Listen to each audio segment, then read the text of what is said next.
Malungkot ka ba dahil kapos ka sa boto sa eleksyon? Wala ka ng pondo para ipagawa ang sinira mong kalsada. Nakaliwa na ba ang asawa mo dahil hindi siya nakontento sa'yo? Huwag ka na mag-alala dahil nandito na ang Dick Ador! Ang solusyon sa kahirapan mo at kahirapan mo lang, mapapa-ride ka sa sarap! Di man mahaba ang kargado ko. Mahaba naman ang buhay ko. Ang sikreto, ang 20-inch martial law ng Dick Ador. Kahit na 99 years old na ako, feel ko pa rin Gen Z ako. Z4 Super Bagets. Salamat talaga, Dick Ador. Wow! Nang dahil sa Dick Ador, umunlad mga negosyo ko. Kasi, bago ko umutang sa bangko, sinasaksak ko ang tutakak ng Dick Ador sa pet ko para saksakan ako ng swerte. Ngayon, ang eleksyon nyo ay hawak ko na. Fill me up, Dick Ador! UPD is super lawak, so I make lakad or taxi if I want an aircon. Buti na lang I found other options by Dick Ador. Unlike a taxi, Dick Ador can drive my ass crazy. 49 out of 50 stars. My ass is now extra strong. Ano pang hinihintay nyo? Tara, sakay na! Kung masyado kang kuripot para bumili ng Dick Ador, gamitin ninyo ang promo code na Rolex 12. Dick Ador, ang dildo ng elitista.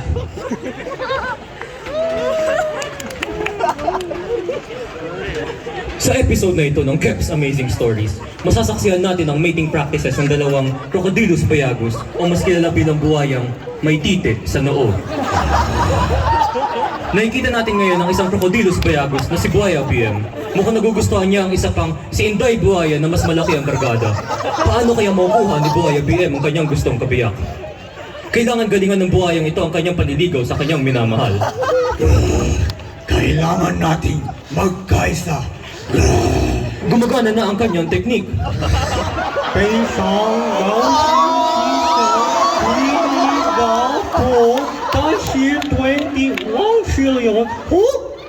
Matigas na ang kanilang mga ari.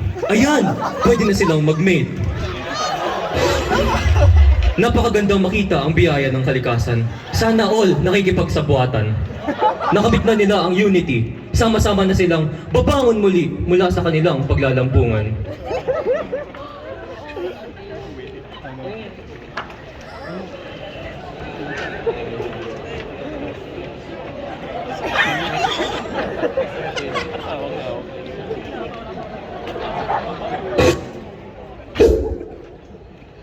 This week, Team Borat and Team Odd go head to head to smoke that meat is looking hot. It is looking steamy.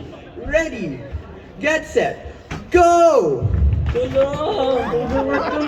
Oh no, it looks like Team Odd is in a bind. Unfortunately, we don't have any services to provide them as we don't have a budget for anything we really need. Sila na bahala mag-adjust sa atin. Okay naman kung magkasakit.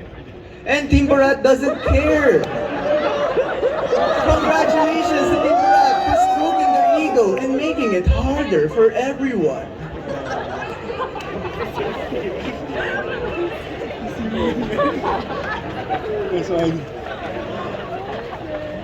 Magandang araw mga kababayan. Hello everyone! Salamat sa support and nakakatapos na election. Ngayon mag-unbox tayo ng mga nahanap naming what we found that my father Mark Sr. brought to America.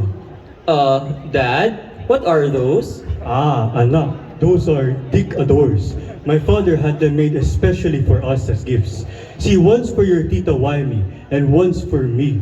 Pero ba't mas malaki yung sa kanya? Look oh, yours is so soft while Dita's is so hard and sturdy. Oh, maybe we should go to the next one. Ano to, Daddy? That brings back memories. Can you believe siniksik namin lahat ng mga alahas namin sa mga diaper namin noon? Very creative talaga my father. So innovative. But Dad, it's not jewelry inside, but a picture? What? It looks like my Lola?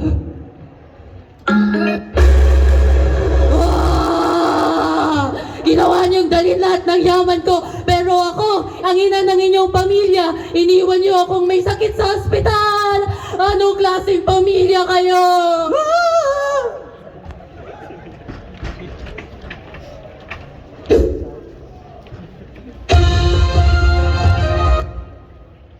Unang balita, sa kalagitnaan ng transport strike, 49 na estudyante nagsabi na maglakad kayo.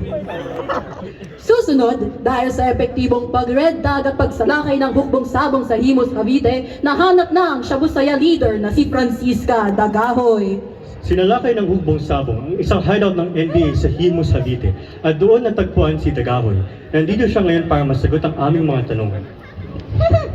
Ginang Dagohoy, miyembro ka raw ng isang union. Ito ba ang rason kung bakit ikaw ang nagtaas ng presyo ng onion? Ginang Dagahoy, mahilig ka raw sa keso. Ikaw ba ang nagsampa ng 7 keso ng korupsyon kay emails dahil sa mga Swiss bank account niya? Bakit mo sinasayang ang kaban ng bayan? Ayan, alamin natin ang masasabi ng taong bayan. Ayan o, ano po masasabi niyo ngayon na sumuko na si Francisca Dagahoy, ang leader ng Shabusaya? Wala namang kwenta. Ano ba masasabi ko? Daga lang yan eh. Dapat tuta yung inuuli nila eh.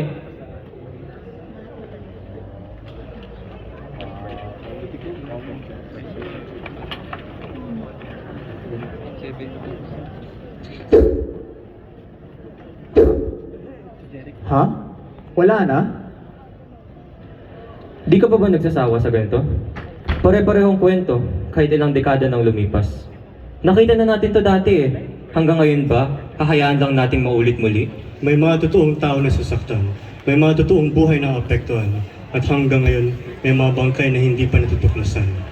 Para sa kapwa mag-aaral, para sa mga nasalaylayan, sa mga katutubo, sa mga manggagawa, at sa bawat Pilipinong tinataboy, sinasamantala at inaabuso. Tama na. Sobra na. Pababain na. Hustisya para sa mga biktima ng batas militar! Hustisya! Justisya para sa mga biktima ng panunupi at pagpapaslang. Hustisya! Hustisya para sa taong bayan! Hustisya! Wakas.